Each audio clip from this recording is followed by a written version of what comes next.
Hi. Okay, we're gonna have to make this quick because I have to order pizza in about 15 minutes. Hi everyone, my name is Ryan LaSala. Welcome back to my channel. I am a writer and content creator, and this video is gonna be like a life update, a vlog of sorts. So I know this is a little bit different than usual. Typically I'm doing like arts and crafts, which I want to get back to doing more of that, but we're not going to do arts and crafts today, and I'm not talking specifically about like one of my books today. Instead, this is just going to be like an update video. I want to do more update videos. I think I'm going to try to make this like a monthly thing, maybe even like a weekly It's going to be a monthly thing if I'm lucky. So we'll say that, a monthly sort of update series. Why? Okay. Why? Well, maybe it'll be interesting. No, actually, I'm serious about that. I'm someone that, I get so busy and wrapped up in the work that I'm doing that I'm oftentimes, forgetting to journal or, write things down, and then an entire year will go by and I'll be like, what? What was I up to? So part of this is that I would like to kind of be able to look back and sort of know what I was up to at a certain point in time, but then also I think that a lot of, content exists for getting someone to publication, right? Like how to query and how to find agents and, how to revise and submit and things like that too. But something that I really think is fascinating is peeking behind the veil of what does a professional author do on a week-to-week basis. And so this is also partly that. So that's what these updates are. They're basically me documenting my life as a professional artist and author, and eventually when travel's back, I think it'd be fun to do road videos and things like that, but for now it's gonna be a lot of me just sitting here. Get used to these. Get used to them. Oh god, I've spent 4 minutes trying to do this intro, and I now have to order pizza in 11 minutes. Anyways, okay, so first some life updates. First and foremost, I got my first dose of the vaccine in my arm. So during the vaccine, the lady was like, "Oh, what do you do?" Basically, why are you here of all people? And I was like, "Oh, I'm a writer. I write books." And she was like, "Oh my gosh, my husband writes books as well." She told me all about her husband's writing career, and he writes books. But then she was like, she looked at me and she was like, "Do you drink beer?" I couldn't really figure out why she was asking, and so I tried to answer truthfully, which is that I think beer is actually kind of gross, but I do like some beer. Sapporo, for instance, is it's a Japanese beer, and I think part of that is I just tend to like things from Japan because I'm a huge weeb. But anyhow, I told her the truth. I was like, "No, not really," and she's like, "So you don't drink beer when you write?" And finally she comes out with it, and she's like, "Well, my husband, he drinks beer when he writes, and that's his thing. He likes to drink beer, and I get so mad at him, but maybe that's just what he needs to write." I could not do that. I get that writers have rituals and things that they need, and many people like tea. Everyone's talking about tea this, tea that, gotta have my tea. I'm not a tea drinker. Tea tastes like dirty water to me, I'm sorry. Coffee is like dirty water, but with some oomph. Anyhow, she was very critical of her husband until she talked to me, and I was talking about the things that I need in order to write. And she's like, "Well, maybe this is just what he needs. It's part of his ritual." So I feel she gave me the vaccine and I saved her marriage. I'm totally kidding, but it did get me thinking about just the things that we need in order to write. And as I mentioned in my last update video, I spent all of January writing a book. I wrote The Honeys in about a month's amount of time, and while I'm thinking of this man and all the beer he must be drinking, I was thinking about all the crazy unhealthy stuff that I was doing in order to meet that deadline. And when I say unhealthy, I don't mean I'm I don't even know what people might fear that I mean. And it's good that I live by myself, because what I've discovered is that while I'm writing, or while I'm super absorbed in a project, everything else just sort of vanishes around me, and I sort of become this destructively focused person. From sunup to sundown, well past sundown, I'm writing, and then I'll remember to eat, and it's not what I would consider a very healthy work-life balance. In fact, I wouldn't say that there's much of a balance there at all. And one thing I would like to get better at, I was listening to the Deadline City podcast, which you guys should definitely check out, with Daniel Clayton and Zoraida Cordova. They were talking about self-care and balance, and that's just not something that I've discovered. And this is also because this is the first year that I'm a full-time writer. Prior to this, I sort of had structure imposed upon me via a 9-to-5 and all these other things that kind of gave my routine some substance. But now it's really just me managing my time. And what I've discovered is that I'm a pretty shitty time manager. I'm a bad boss. Like, I'm self-employed and I'm like both the boss and the employee, and I'm bad at both things. I did reach my deadline in January. I did turn my book in on Feb 1, so that was good. And while I'm glad that I met my deadline, I think a big goal for me this year is going to be figuring out some sort of balance where like I can do my videos, I can do my writing, I can do all of my other projects, and I can like cook meals for myself and not depend on like delivery and not just like stop answering emails, like all of that stuff. I really should be able to do both. So that's kind of a big goal this year, is like figure out how to be a full-time writer.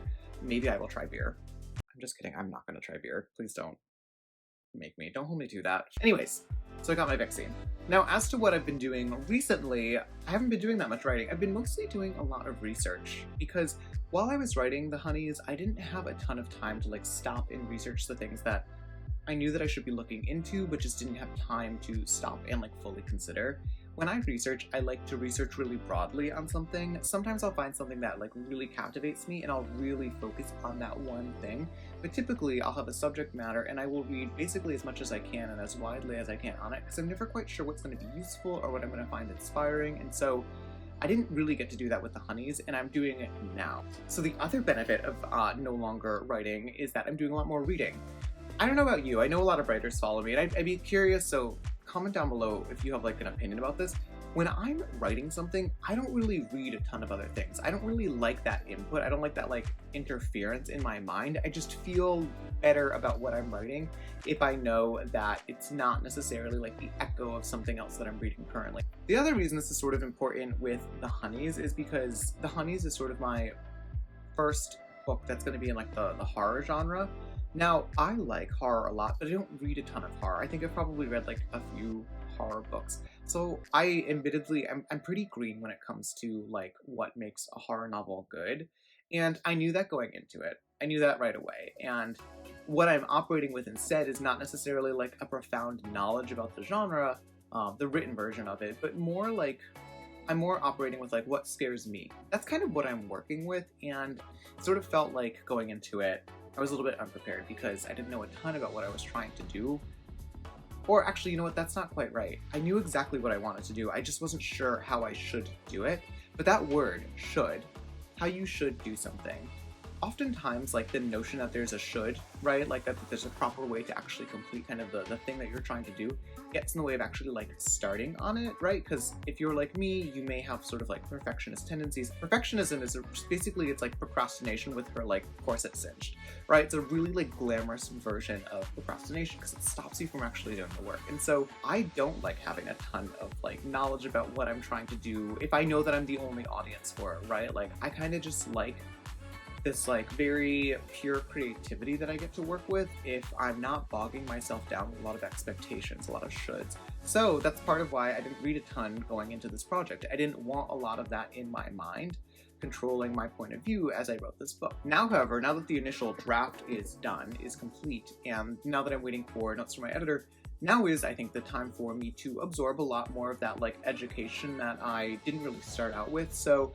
I'm reading a lot more horror right now. I'm reading some dark academia, because while the Honeys is not at all a dark academia, I think that there's some like overlaps in kind of the structure of it. And of course, I'm doing a ton of like nonfiction research as well. Okay, so a quick list of things that I'm reading. I don't have them near me. I'm reading Ninth House by Leigh Bardugo. I'm not that far into it yet, but I really like it. I just finished A Lesson in Vengeance by Victoria Leigh. It doesn't come out until later this year. I'll put the date down here because I don't know it off the top of my head. That was great. I loved it. It was great. Definitely check it out. Oh, also, a book that I started that has nothing to do with like dark academia or horror. Actually, a really cute like queer rom-com is Meet Cute Diary by Leigh, and I love this book. This comes out really soon. I'll put the date down here as well. If you really liked Bedazzled, I think you'll like this book as well. It's super queer. It's funny. It is so fun. It's so hard to be funny on paper, and Emery does a really good job with this, and I highly recommend it. Meet Cute Diary. Check it out. Okay, and then the other thing that I'm about to start reading is Can't Take That Away by Stephen Salvatore. So this got sent to me, and it's like such a great author perk that like people will like send me stuff that I actually really want anyways. So I haven't read this yet, but I know that it's either a gender fluid or a non-binary main character. So the tagline of the book is, to take center stage, they'll have to shatter the binary, which I love. Oh my god, I just like got chills. And it's about Carrie Parker, his main character right here, who I know in the book auditions for and lands the part of Elphaba in LiQWYD in their like high school's production, which like triggers a bunch of other events in their high school, and I think brings like a lot of prejudice to the surface that they then have to confront. So this combines like a ton of things that I absolutely love. I'm very excited to read it. Well, the other thing that's been really exciting is that in February, Bedazzled was the Rainbow Crate like book boxes like choice for February, and they sent me one of the boxes and it has such cute stuff in it. So I did a live unpacking this, so if you want to see like everything, you can go check that out. But I want to show you my favorite things. So as part of the box, there was art done of Raffi and Luca. You can see them there. Oh my god, they're so cute. So the artist is Ace Artemis, and I'll put their information down below. They're great. They actually, I didn't realize this until recently, but they did some really beautiful Reverie art as well. Like just because they wanted to last year when Reverie came out. And so this year when I got this, I was like, oh my god, this is beautiful and like a little bit familiar. And I didn't figure this out. Actually, I did not figure it out. They were the one that were like, oh, by the way, like here's my Reverie art as well. So it's cool. It's cool then to sort of see like their depiction of Kane and Dean, now like Luca and Raffi, and I just feel very lucky. I feel very lucky that artists will take the time to like draw like characters from my book. I think that fan art is like the coolest thing you can ever do if you're one of my readers. But the other thing that was part of this box is they made this like blanket scarf, and it's huge, but look! It also has Raffi and Luca on it, and they're like hanging out and doing arts and crafts, and there's like a glue gun. Oh, it's just so cute. It's so sweet. The reason I love this is because it shows Raffi and Luca like being romantic while surrounded by like arts and craft supplies, which was sort of that was like the beginning image that I had for them as a couple. When I was imagining Bedazzled, I was like, oh, like I really want to do a cute queer couple that crafts together and that is like spending all this time trying to like kind of make something and have projects, but they're distracting one another. And then someone drew it onto a scarf. I love it. It's really cute, and it's also very cozy, so two birds, one stone. Let's see, what else have I been up to? I've been playing a lot of Hades. Great game. Everyone in that game is very hot, very confusing for me. I've also been playing a lot of, this is so embarrassing, I've also been playing a lot of like Settlers of Catan online against computers. I don't know what this like says about me that I like love playing Settlers of Catan. I'm a little bit uncomfortable with like how much I love it. You know, the idea of like settling an island, it doesn't quite sit right with me, especially because Christopher Columbus was Italian, like myself, so probably there's some examination to be done here. I've also been watching a lot of new animes. I have been watching Jujutsu Kaisen, which is great. It apparently is new, although I'm not sure how new, but I know a lot of people around me are sort of starting it for the first time, so I've also just started it. I love it so far. If you're watching it, like, don't tell me what happens yet. I'm only like a few episodes in, but so far so good. And then the other thing is I've started, oh my god, my weave card is gonna get taken away. Don't yell at me, but, oh, I hope I don't say this wrong. I started Naruto. Anyhow, a lot of people love this show, and they've told me that I gotta stick with it, but I am like 20 episodes in, and I'm just like, what? When are we gonna get to a plot? Oh, and there's like one girl, Sakura, who is like a main character, and she doesn't get to do anything. The writers were like, we've got this like cool girl who's like part of this like ninja team, and they're gonna get into all these fights, and she's just gonna stand there. Which is just like, it is baffling to me.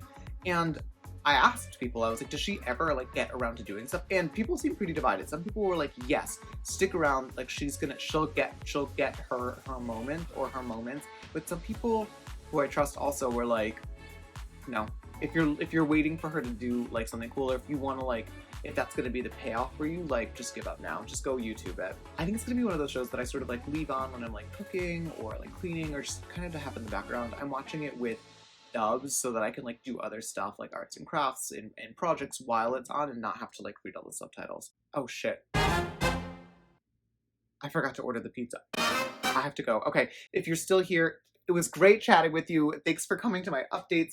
Oh my god. Like, comment, subscribe, all of that fun stuff below. If you're new to this channel, welcome. And if there's specific stuff that you want to talk about, let me know. Besides these regular updates, I am planning on doing more like constructed and like I don't know, like not scripted, but like topical videos. Videos with foci. videos that have a point to them, that aren't just like me rambling about the animes that I've been watching. But yeah, anyhow, great chatting with you guys. I'll talk to you real soon. I need to go order a pizza. Goodbye. Mwah, mwah, mwah, mwah. Yes. Mwah.